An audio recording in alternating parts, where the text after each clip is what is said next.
দিনৰ পোহৰতে শেষ হ'ল ডিমৰীয়াৰ সেউজ পাহাৰ।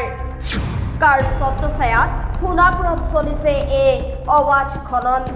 সোণাপুৰৰ কমলাজাৰীত দিন দুপৰতে পাহাৰ ধ্বংসযজ্ঞ। কুম্ভকৰ্ণৰ নিৰ্যাত সোণাপুৰ বন বিভাগ। প্ৰথমে মন কৰক এই দৃশ্যসমূহলৈ। কিদৰে দিনৰ পোহৰতে সেউজ পাহাৰ ধ্বংস কৰা হৈছে। এই দৃশ্যটো ডিমৰীয়াত এতিয়া কাৰ ছত্ৰছায়াত এনেদৰে অবাধ খনন কাৰ্য চলিছে। দেখিও যেন কুম্ভকৰ্ণৰ নিৰ্যাত সোণাপুৰৰ বন বিভাগ। প্ৰায় 10 বিঘাৰো অধিক পাহাৰৰ ভূমি কাটি তহিলং কৰিলে ভূমাফিয়াই। কি বলেৰে বলিয়ান হৈ কেনেধৰণৰ উন্নয়নৰ নামত এতিয়া চলাইছে এই পাহাৰ ধ্বংসযজ্ঞ। ক্ষমতা আৰু মেনেজৰ অংকৰে দিন দুপৰতে এফালৰ পৰা কাটি গৈছে ৰঙামাটি নেকি? সোণাপুৰৰ বন বিভাগ এতিয়া পৰিণত হৈছে নেকি ধন বিভাগলৈ? তাক লৈও প্ৰশ্ন একাংশ সচেতন ৰাইজৰ। ডিমৰীয়া পাহাৰসমূহ কাটি তহিলং কৰিলেও চকু নপৰে যেন বন বিভাগৰ।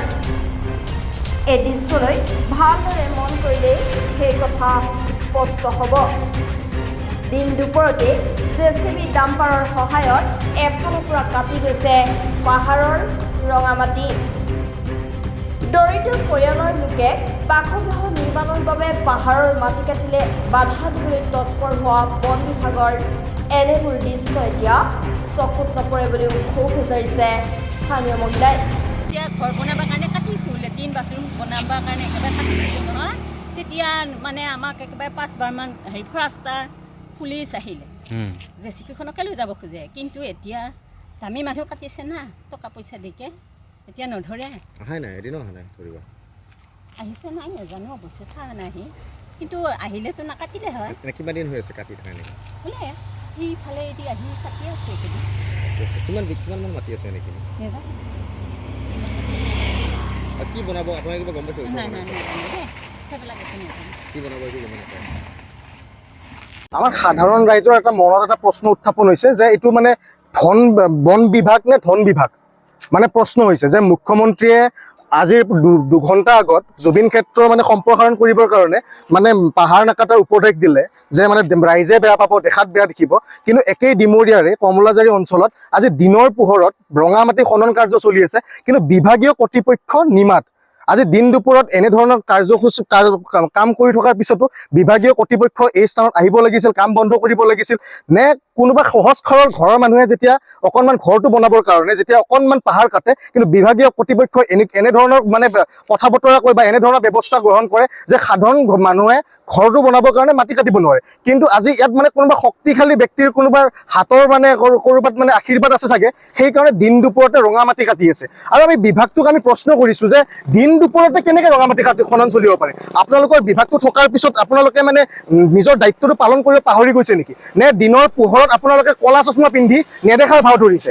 আজি ডিমৰীয়াতে আপোনাৰ আজি কেইদিনমান পূৰ্বে থোপাতলিত আপোনাৰ এটা বন্য হাতী এটা মৃত্যুবৰণ কৰিলে, চোৰাং চিকাৰীয়ে মাৰি থৈ গ'ল। তাৰপিছত বিভাগে আজিলৈকে সাৰ নাপালে। চৰকাৰৰ কৰ্তৃপক্ষই আজিলৈকে এই বিভাগটোৱে আজিলৈকে এটা প্ৰত্যুত্তৰ দিব নোৱাৰিলে যে কেনেকৈ হ'ল, কি উদ্দেশ্যেৰে হ'ল বা ক'ৰ পৰা সেই মানে চোৰাং চিকাৰীসকল আহিছিল। কিন্তু আজিও এই তাৰ পিছতেই দিন দুপৰতে ৰঙামাটি খনন কাৰ্য চলি আছে, কিন্তু বিভাগীয় কৰ্তৃপক্ষৰ পৰা একো নিমাত মাও। কিন্তু আমাৰ ৰাইজৰ প্ৰশ্ন হৈছে যে বিভাগটো আছেনে নাই? আৰু আমি মুখ্যমন্ত্ৰী ডাঙৰীয়াক অনুৰোধ কৰাইছোঁ যে এনেধৰণৰ বিভাগীয় বা এনেধৰণৰ যিখিনি কৰ্মচাৰী আছে তেখেতসকলে মানে ডিমৰীয়াখন মানে ধ্বংস কৰাৰহে পৰিকল্পনা লৈ আহিছে ডিমৰীয়াত। আমি সেইকাৰণে আমি অনুৰোধ কৰিছোঁ মুখ্যমন্ত্ৰী ডাঙৰীয়াক, আমাৰ ডিমৰীয়াৰ যিখিনি আমাৰ মানে বন বিভাগৰ যিখিনি কৰ্মচাৰী আছে তেখেতসকলক ইয়াৰ পৰা অব্যাহতি দিয়ক, নহ'লে আৰু 2 বছৰ পিছত নহ'লে ডিমৰীয়াৰ যি প্ৰাকৃতিক ভাৰসাম্য এই ভাৰসাম্য নষ্ট কৰি পেলাব। আৰু আজি এজাক বৰষুণ দিয়াৰ লগে লগে যোৰাবাটত বানপানী হয়, তাৰপিছতো মুখ্যমন্ত্ৰী ডাঙৰীয়াই বাৰে বাৰে কৈ থকাৰ পিছতো বিভাগীয় কৰ্তৃপক্ষই এতিয়ালৈকে মানে একো ব্যৱস্থা গ্ৰহণ নকৰে। সেইকাৰণে মুখ্যমন্ত্ৰী ডাঙৰীয়াক আমি অনুৰোধ কৰিছোঁ যাতে এনেধৰণৰ কাৰ্যসূচী কাৰ্যকলাপ যিসকলে কৰিছে কঠোৰতকৈ কঠোৰ শাস্তি বিহক। আৰু এই যিসকল মানে বন বিষয়াসকলে গম পায় বা মেনেজ হৈ এনেধৰণৰ কাম কৰিব দিছে তেখেতসকলক অতি শীঘ্ৰে মানে শাস্তি দিয়াৰ ব্যৱস্থা কৰক। চাওক আগতে গুৱাহাটীৰ যেতিয়া কামৰূপ মেট্ৰ' বুলি ক'লে ডিমৰীয়াখনৰ অকণমান মানে প্ৰাকৃতিক সৌন্দৰ্যৰে ভৰপূৰ বা পাহাৰ অকণমান আছে, মানুহে আহি ভাল পাইছিল গুৱাহাটীৰ পৰা অকণমান জিৰণি ল'বৰ বাবে বা অকণমান মুকলি আকাশৰ তলত উশাহ ল'বৰ বাবে। কিন্তু আজিকালি ডিমৰীয়াখন এনেকুৱা হৈছে মানে পাহাৰ খননৰ পৰা বালি খননৰ পৰা মানে যিখিনি প্ৰাকৃতিক সৌন্দৰ্য এই সৌন্দৰ্যটো নোহোৱা হৈছে ডিমৰীয়াত। আৰু 2 বছৰ পিছত চাগে এনেকুৱা ধৰণৰ এটা অঞ্চল হ'ব পলিউশ্যনেৰে পৰিপূৰ্ণ, পাহাৰবিলাক নোহোৱা হ'ব, গোটেই ৰঙা মাটি দেখা হ'ব, মানে এনেধৰণৰ গোটেই সৌন্দৰ্য বিলুপ্ত হ'ব। আজি সেইকাৰণে আমি এই ঠাইত উপস্থিত হৈ আমি মুখ্যমন্ত্ৰী ডাঙৰ এই ঠাইৰ পৰা অনুৰোধ কৰিছোঁ যে এনেধৰণৰ কাৰ্যকলাপ যাতে কৰিব নোৱাৰে তেনেধৰণে ব্যৱস্থা গ্ৰহণ কৰিবৰ বাবে অনুৰোধ জনাইছোঁ। নিশ্চয় একাংশ মেনেজ হৈছে কাৰণে এনেধৰণৰ কাৰ্যসূচী বা এনেধৰণৰ কাম কৰিবৰ কাৰণে তেখেতসকলে সাহস পাইছে, কিন্তু নিশ্চয়কৈ বিফল হৈছে বন বিভাগ। আজি বন বিভাগ ইয়াৰ পৰা যদি আমি যাওঁ কমচে কম 5 কিলোমিটাৰ পিছতে তেখেতসকলৰ বিভাগৰ তেখেতৰ কাৰ্যালয় আছে। এইফালে যদি যাওঁ আমি ইফালৰ পৰা 10 কিলোমিটাৰ ওচৰত তেখেতসকলৰ কাৰ্যালয় আছে, কিন্তু তেখেতসকলৰ কাৰ্যালয়টো মানে দেখাত বা সজাই ৰখাৰ দৰে ৰাখিছে নেকি, বা তেখেতসকলৰ যিখিনি পোছাক পিন্ধে বন বিভাগৰ সেই পোছাকৰ আঁৰত মানে যিখিনি তেখেতসকলে ধন বিষয়া, বন বিষয়া বুলি ক'ব কাৰণে লাজ লগা হৈছে, সেই ধন বিষয়াৰহে তেখেতসকলে মানে তেখেতৰ ৰূপখিনি দেখুৱাইছে নেকি সাধাৰণ ৰাইজক। আমাৰ প্ৰশ্ন তেনেকৈ উত্থাপন হৈছে।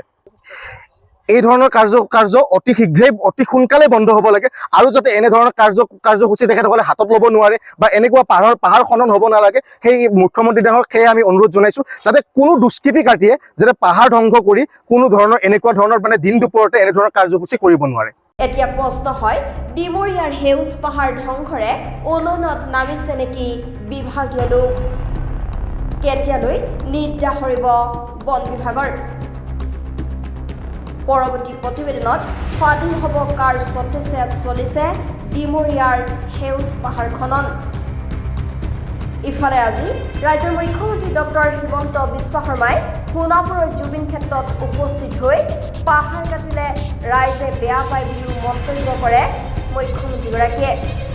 সেয়েহে পাহাৰ খনন নকৰাকৈয়ে জুবিন ক্ষেত্ৰ নিৰ্মাণ কৰাৰ চেষ্টা হাতত লোৱা হ'ব বুলিও মন্তব্য কৰে মুখ্যমন্ত্ৰীগৰাকীয়ে।